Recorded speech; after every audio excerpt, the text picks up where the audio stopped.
Fala galera, bom, hoje eu tô aqui pra falar de um filme que era possivelmente o filme que eu mais tava aguardando esse ano, e assim, deu um pouco errado. Antes de começar a falar de Dear Evan Hansen, minha última decepção cinematográfica, eu já quero pedir pra vocês se inscreverem aqui no canal se vocês ainda não são inscritos, me ajudarem aí a crescer o canal e poder trazer mais conteúdo pra vocês, e também de deixar o like de vocês aqui no vídeo pra melhorar o meu engajamento. Minhas redes sociais estão aqui na descrição, então se quiserem me seguir lá e saber mais da minha vida pessoal, me sigam lá também. E é isso, vamos começar a falar aí desse filme que prometeu muito e entregou alguma coisa. Antes de começar a falar de fato do filme de 2021, eu preciso contextualizar vocês de onde vem a história do Evan e como é que surgiu essa parada toda. Dear Evan Hansen foi inspirado numa peça da Broadway de mesmo nome, escrita por três caras chamados Ben Pasek, Justin Paul e Steven Levinson, que teve a sua estreia, inicial ali em 2015 e na Broadway em 2016. Basicamente a história dessa peça era de um menino que ele tem inúmeros problemas ali de interação social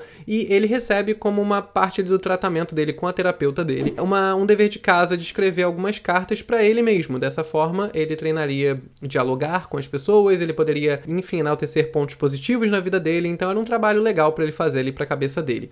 Acaba que nesse meio do rolê ele encontra um garoto na escola que também vive meio isolado e esse menino pega uma das cartas dele e leva pra casa, o que não era um problema tão grande até que esse menino comete suicídio com uma overdose e a última coisa que a família dele encontra com ele é essa carta que em teoria foi escrita pro Evan, Foi escrita do Evan pro Evan, mas a família começa a achar que foi escrita do Connor pro Evan. Então começa esse problema em que a família começa a se apegar demais a essa carta e se apegar demais ao que ela diz, porque é o último relato que eles têm do filho deles. E o Evan, numa tentativa de não decepcionar mais a família e não trazer mais tragédia e tristeza pra essa família, ele meio que entra na mentira e começa a se embolar dentro dela, fingindo que ele era de fato amigo do Connor, o que não era uma realidade. Como eu falei pra vocês, a peça estreou lá em 2015 em Washington. Depois que ela fez um certo sucesso lá em Washington, ela foi transferida pra Off-Broadway, que pra quem não sabe o que é Off-Broadway, são teatros em Nova York como os da Broadway, só que eles são bem menores. Então, normalmente eles abrigam peças que estão começando, que ainda não tem um investimento muito grande, que não tem muito público, e depois se elas crescem na Off-Broadway, elas são transferidas pros palcos da Broadway, que são os maiores teatros de Nova York. Então, Dear Evan Hansen passou um tempo na Off-Broadway e depois foi transferida para a Broadway oficialmente. Desde o começo desse rolê todo, quem interpretou o Evan foi o Ben Platt, que já era um ator de musical aí desde muito pequeno. Ele começou em musicais aos 6 anos de idade e na época que estreou a peça ele já era relativamente conhecido, porque ele já tinha feito aí 2 filmes da franquia da Escolha Perfeita, que foi bem famosa. Então assim, o Ben Platt não era um anônimo e ele foi escolhido para fazer o protagonista dessa peça, não foi à toa. Lá em 2016, quando a peça foi transferida para Broadway, o Ben Platt acompanhou essa transferência e foi também interpretar o Evan lá nos palcos da Broadway. Nesse momento, a peça começou a ganhar muito destaque e ela recebeu 9 indicações no Tony Awards do ano seguinte, de 2017. Tony Awards, pra quem não sabe, é tipo o Oscar da Broadway, é o Oscar do teatro musical. E no meio dessas 9 indicações, uma delas era pro Ben Platt, de melhor ator em musical, e ele ganhou esse prêmio. Inclusive, o Dear Evan Hansen ganhou 6 prêmios nessa noite, que foi bastante coisa. Inclusive, ganhou o de melhor livro inspirado numa peça. Vou explicar esse rolê pra vocês. É relativamente bem comum na Broadway das pessoas fazerem livros inspirados em peças, e com Dear Evan Hansen não foi diferente. Eles pediram lá pro Steven Levinson, que foi o mesmo cara que roteirizou a peça, pra passar o roteiro da peça para um livro, e foi aí que ele escreveu o Dear Evan Hansen The Novel, que também foi muito premiado, como eu falei pra vocês, inclusive recebeu um Tony. Diferente do que muita gente pensa, o livro veio depois da peça, a peça não foi inspirada no livro, o livro foi inspirado na peça, e o Steven recebeu aí uma liberdade pra poder adicionar elementos no universo ali do Evan e do Connor, e ele fez isso muito bem. E aqui começam meus problemas com o filme especificamente, porque eu sinto que esses elementos que foram adicionados no livro eram elementos muito incríveis e que davam muito mais camadas para a história do Evan e para a história do Connor. É basicamente algumas das coisas que ele adicionou nesse livro e que puderam fazer a gente ver uma outra perspectiva da situação toda. Foram cenas como, por exemplo, o dia que o Evan quebrou o braço, o que exatamente aconteceu. A gente tem a mãe do Evan, que é enfermeira, estando no plantão no dia que o Connor tenta suicídio, então a gente consegue acompanhar como é que foi essa situação toda no hospital. E, acima de qualquer coisa, a gente tem um desenvolvimento muito mais legal do personagem do Connor. Na peça, o Connor, depois depois que morre, ele dá uma desaparecida, assim como ele desaparece no filme. Porém, no livro, a gente acompanha o fantasma do Connor, né, depois que ele morre, assistindo a como a família e os amigos e as pessoas ao redor dele lidaram com a morte dele. E nesse momento que a gente vai acompanhando o fantasma do Connor, a gente vai conhecendo o Connor muito melhor. O que é um contexto que eu acho muito importante quando você tá abordando o suicídio. Suicídio, quando ele é jogado assim no meio de uma história e você não se aprofunda nas razões pelas quais aquela pessoa cometeu o suicídio, você muitas vezes abre um precedente para parecer que suicídio é uma coisa mundana, uma coisa recorrente e que às vezes só tá ali. Então eu acho que trazer essa perspectiva pro personagem do Connor era muito importante, eu acho que isso faltou demais na peça, faltou demais no filme. Basicamente a gente descobre que o Connor era uma pessoa LGBT, ele descreve a sexualidade dele como algo fluido, quando ele sente atração por homens e por mulheres também, e a gente tem ele relatando até mesmo um romance que ele teve com um garoto chamado Miguel. Então quando você adiciona isso à história do Connor, e você lembra que, né, a comunidade LGBT é a minoria com maior índice de suicídio no mundo inteiro, e você adiciona isso ao fato dele ser um adolescente, que na peça ali pelo menos você vê que ele é bem masculinizado, e você vê que ele não tem amigo nenhum, que ele sofre bullying, você vai adicionando camadas a esse personagem e você vai contextualizando a história dele, né, não só trazendo um acontecimento isolado, mas entendendo por que ele fez aquilo, qual foi a trajetória dele até lá.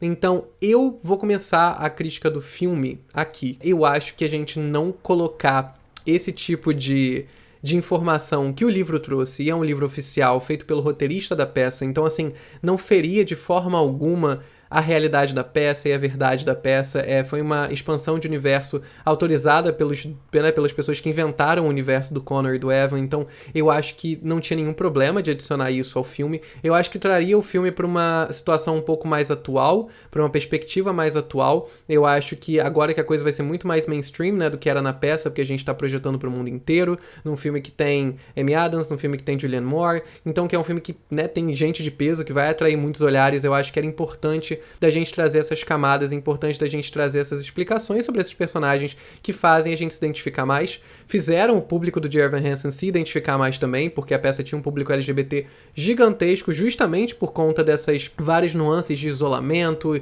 e baixa autoestima que os personagens enfrentavam e que a gente sabe que são muito comuns na comunidade. Então a gente tinha um público LGBT muito grande, e trazer essa identificação que já era meio presente ali na história, né, pra uma coisa mais clara, pra uma coisa mais óbvia, eu acho que era muito importante. Inclusive o projeto que o Evan cria na peça, né, pra arrecadar fundos aí pra pessoas em situações como as do Connor, ele teve o nome dele inspirado num projeto real, que é um projeto LGBT sobre, enfim, suicídio LGBT, que foi em homenagem a um cara que cometeu suicídio. Então a gente já tinha até mesmo ali na peça, que foi o primeiro projeto do Evan Hansen, essas referências LGBTs, e a gente já tinha um pouco dessa essência. Então eu acho que não trazer isso pro filme tirou um pouco do contexto de tudo, tirou um pouco das camadas que o filme poderia ter, e eu acho que limitou muito mais quem se identificava com a história e quem ficava comovido com a história. Então esse é o meu primeiro ponto contra esse filme da Evan Hansen, que eu acho que ele não foi tão bem aproveitado quanto ele poderia. Eu vou falar aqui agora alguns pontinhos positivos do filme, são bem poucos, mas eu vou tentar falar deles também, né, porque a gente precisa.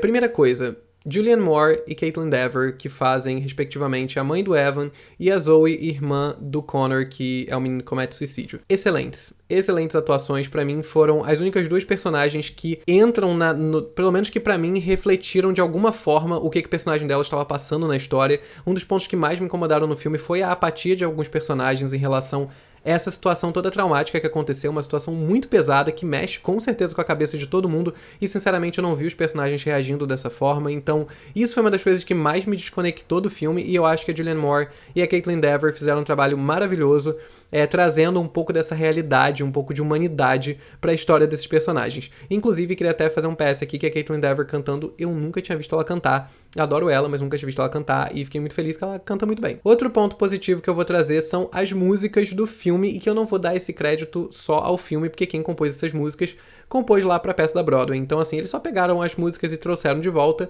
Os vocais do filme são muito bons, as pessoas cantam muito bem, salvo a Julianne Moore na última música, que eu não entendi muito bem o que aconteceu ali. Mas agora, falando das músicas e falando dos vocais, eu já vou emendar na minha primeira crítica negativa. No caso, segunda, porque eu já falei da questão do livro. Eu não entendi o que rolou com o áudio do filme na hora das músicas. Eu não sei se foi só na cópia que eu tava assistindo, mas assim, parecia que o áudio mudava drasticamente da hora que eles estavam cantando pra hora que eles estavam falando. E não no sentido de melhora de qualidade, no sentido de perda de qualidade. Eu li depois que o diretor, né, o Steven Chbosky, ele pediu pro Ben Platt cantar ao vivo todas as músicas e pros outros atores também. Então eu acho que talvez isso tenha interferido um pouco na captação de áudio, né, porque a captação de áudio pra voz falada é muito diferente da pra voz cantada, e quando você quer manter as duas ali no mesmo lugar, gravando no mesmo espaço, com a mesma acústica e tal, a coisa não necessariamente vai funcionar da melhor forma possível. Funcionou nos Miseráveis, mas assim, nesse filme eu não achei que funcionou muito bem. Então assim, apesar de eu gostar muito das músicas, eu não entendi o que BO que deu nesse áudio. Outro ponto que me incomodou muito nesse filme foi a relação do Evan com a Zoe. Eu achei ela muito perdida nesse filme, muito perdida. Eles tentam criar esse vínculo entre os dois, onde em algum momento eles até começam a trocar algum afeto amoroso, mas ao mesmo tempo, eu não sei se foi o problema também da atuação do Ben Platt, que na minha opinião foi desastrosa, boa parte do filme me levou pra um lugar muito mais de comédia do que de drama, de tão exagerada que ela era, de tão, enfim, ele parecia que sempre tava com repulsa de todo mundo ao redor dele. Então assim, eu acho que talvez pelo personagem que o Ben Platt construiu nesse filme ser uma coisa tão, sei lá, tão pouco crível, sabe? Eu acho que a relação dele com a Zoe ficou meio perdida, porque por que ela teria qualquer tipo de afeto? Por que ela começaria a se apaixonar por uma pessoa que faz com a cara de nojo, se retrai e treme e pisca toda vez que você chega perto dela, sabe? Por mais que você entenda que ele é uma pessoa que tem certas questões e você entenda, se tem um seu lado empático em que você não vai destratar a pessoa só por causa disso, você desenvolver amor, paixão por uma pessoa que tem esse tipo de reação com você, que te afasta o tempo todo, que não quer ser tocado por você, o que ali te atraiu? O que naquela situação fala, ele é uma boa pessoa pra eu investir meu amor? Eu não entendi. Não entendi. Outro ponto que me incomodou demais foi um que eu já citei aqui agora há pouco no vídeo, que foi a relação dos personagens com os acontecimentos que estavam rolando. É uma história extremamente pesada em que um adolescente comete suicídio e a família tem que lidar com outro adolescente inventando uma mentira sobre isso. Então, assim, é uma história pesada, não tem nada de leve nessa história. E ao mesmo tempo, eu não sei se fui só eu, mas, cara, parecia que tava todo mundo cagando pra essa situação. Cagando pra essa situação. Principalmente os pais do Connor. Apesar da Amy Adams estar sempre com aquela carinha de choro dela ali, 2 dias depois da morte do Connor, ela tá, tipo, sentada numa mesa rindo. Ela tá fazendo piada. Ela tá levando a vida dela como se nada tivesse acontecido. O pai do Connor, que no caso no filme foi transformado num padrasto, né? Na peça ele era um pai, no filme ele é um padrasto. Ele não... sei lá, cara, não sai uma lágrima do olho daquele homem. Ele fala como se ele estivesse, sei lá, contando que alguém bateu no carro dele. É basicamente essa relação que ele tem com a morte no caso do enteado dele. Então assim, os pais do Connor principalmente, pra mim, não reagem de forma alguma como pessoas que perderam um filho. Principalmente que perderam um filho nessas circunstâncias, de um adolescente que comete suicídio. Cara, isso é uma coisa extremamente triste, isso é uma coisa que muitas vezes traumatiza uma família a ponto da família nunca conseguir ficar bem de novo. Na cena que eles falam com Evan e entregam a carta pra ele, tinha horas que eles ficaram sabendo disso. Não é possível que eles estivessem tão bem quando eles estavam ali. Então assim, essa falta de humanidade na reação dos personagens em relação às coisas que estavam acontecendo foi uma das principais razões de eu não conseguir me conectar de forma alguma com o lado dramático desse filme. Eu não consegui sentir o drama dele. Eu não fiquei triste em momento nenhum, eu não me conectei com aquela história em momento nenhum.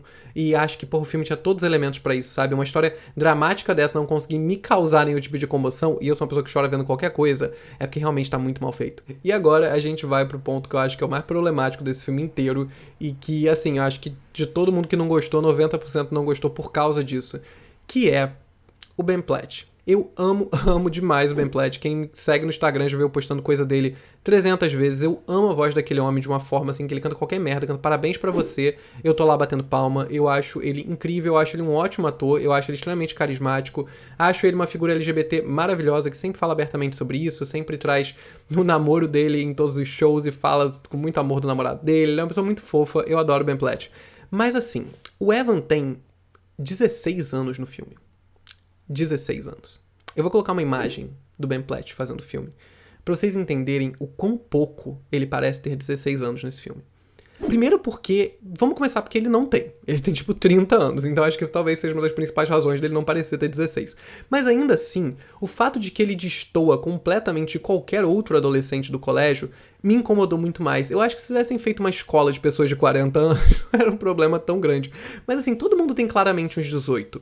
E ele tem claramente uns 30. Mas assim, me pareceu muito toda a composição do personagem de figurino, maquiagem e cabelo. Me pareceu uma sketch do Saturday Night Live. Me pareceu, tipo, muito uma parada de humor escrachado que em algum momento a gente ia entender que era piada. Em algum momento a gente ia entender que aquele filme não era sério. Sabe, tipo Will Ferrell. Me lembrou Will Ferrell o filme inteiro. E não satisfeito com isso, eu não entendi muito porque que ele trouxe esses trejeitos tão fortes pro filme, uma vez que na peça não era dessa forma e o Evan ele só é uma pessoa que tem dificuldade em interagir.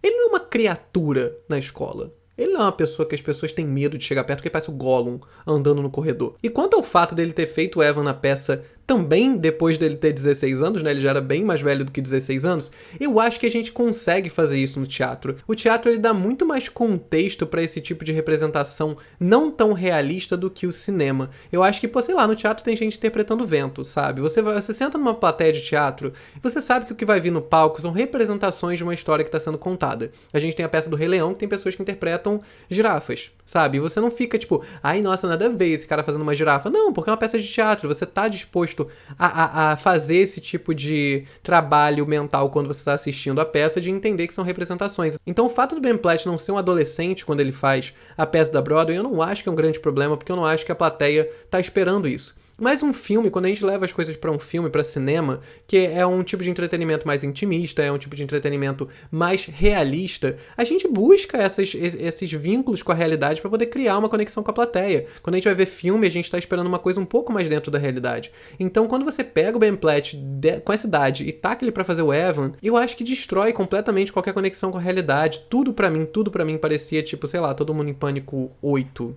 Ou whatever, que seria o próximo da franquia, não sei quando parou. Não foi legal, eu amo Ben Platt, mas assim, não dava pra colocar ele nesse filme. Eu entendi que era uma homenagem a todo o papel que ele teve na história do Evan Hansen. Eu entendo que pra ele deve ter sido uma coisa muito especial, mas assim, pra mim foi um dos pontos-chave que arruinou esse filme. Eu acho que se tivesse de fato um adolescente no lugar dele, talvez o filme fosse direcionado pra um público muito mais jovem, talvez o filme fosse passado de uma forma muito diferente, mas ainda assim eu acho que ele seria pelo menos coeso. Eu acho que o Ben Platt, toda cena que ele entra, ele quebra completamente qualquer tipo de coesão desse filme pra mim. Mas essa é a minha opinião sobre Dear Evan Hansen, que é uma história que eu já gosto há muitos anos. Eu fiquei muito animado quando eu soube que ia ter o filme, então assim, eu me decepcionei bastante quando eu assisti. Eu não tava esperando de verdade que fosse da forma que foi. Queria saber o que vocês acharam, então deixa aqui nos comentários se vocês já leram o livro, já viram a peça. Conta aqui pra mim se vocês já conheciam essa história também. Não esqueçam de se inscrever no canal se vocês ainda não são inscritos, deixarem o like de vocês aqui embaixo também e de me seguir nas minhas redes sociais que estão aqui na descrição. Eu vou ficando por aqui e até o próximo vídeo.